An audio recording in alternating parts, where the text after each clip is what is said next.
Hello, my name is Josephine Lang, and I'd like to share with you a little story today about a bad fall that I took a couple of years ago.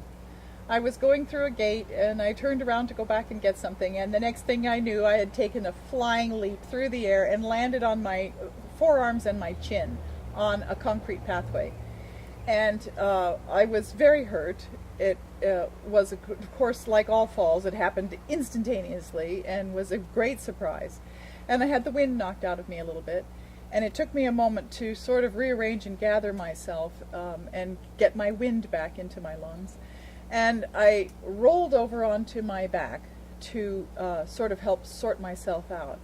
And I had been visiting with some friends, and I'd gone out to the car to get something, so they just assumed I'd gotten distracted by a neighbor chatting or something like that, so it was no big deal. But there I was lying there, quite injured and unable to speak or call out.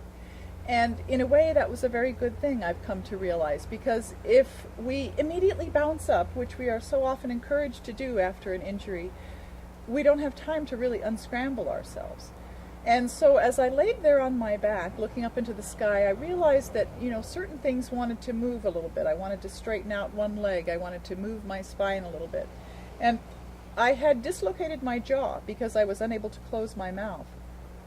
So as I laid there, I thought, after I regained some of my composure and had stopped sort of panting and had captured my wind again, I reached into my mouth and took a hold of my back molars with my 2 fingers.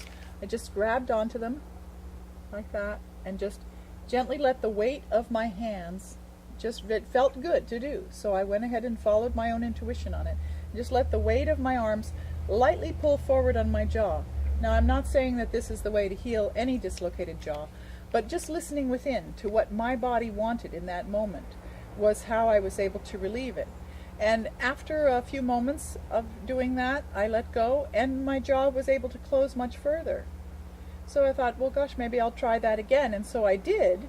And after the second time of just letting the weight of my arms relax against my lower jaw, it was able to naturally go back into its position. And of course, for the next few days, I was very careful not to chew anything that was hard. I mostly drank liquids.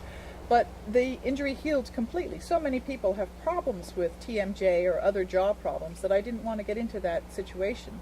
So I was able to prevent it by taking care to just eat very gently for the next few days. But back to that fall, as I laid there, I took stock to see what had happened. My lower teeth had almost gone through my bottom lip. My bottom lip was quite severely abraded. It was bleeding and oozing, and my teeth had made a similar cut on the inside of my lip.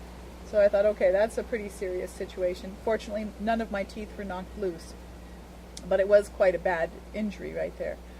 And as I laid there regaining my composure, I didn't really feel like I could stand up just yet. My friends, curious as to what had happened to me, by now came out. This had been about maybe 10 or 15 minutes after the injury. And they realized that I was hurt. I was lying there, and I couldn't quite speak just yet because I was hurt that badly. And so they came up very gently and said my name and put their hands on my body. And one of my friends, who was raised in Peru, said that she felt it was a good idea to call my soul back. And so she found a little piece of metal and slipped it underneath my spine as I lay on the sidewalk there. And then my friends started to say my name and to remind me of my home and my husband, and to call me back to my life. And it was a very sweet moment. And after that experience, I felt ready to get up, and I went inside to the house, and our hostess helped me to clean my lip to get the sand and dirt out of the abrasion. And then we called my husband, and he came and picked me up.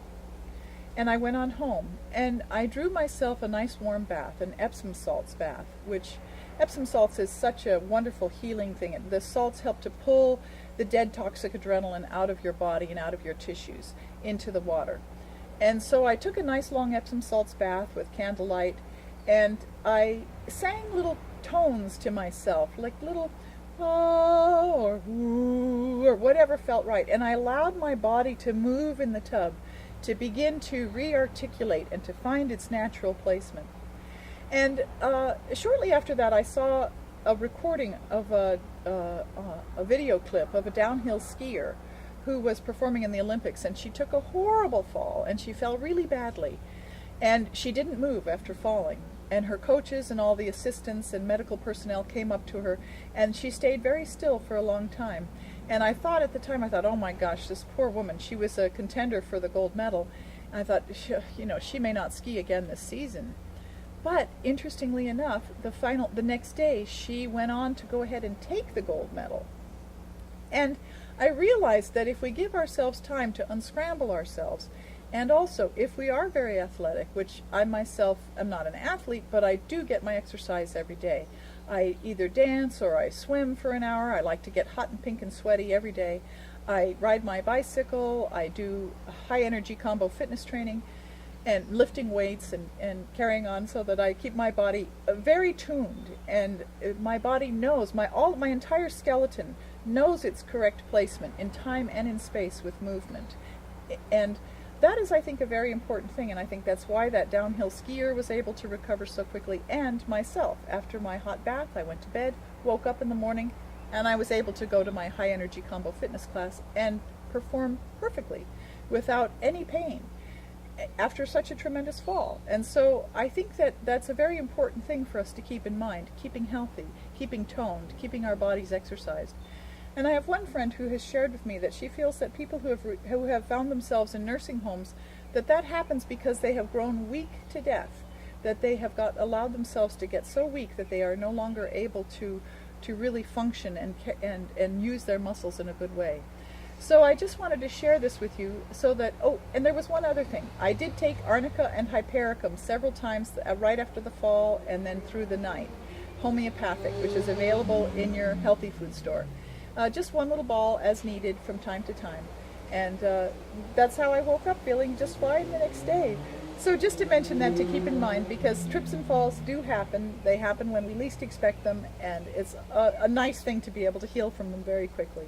So thank you very much for listening, and please check out my website, stepintomagic.com. Bye for now.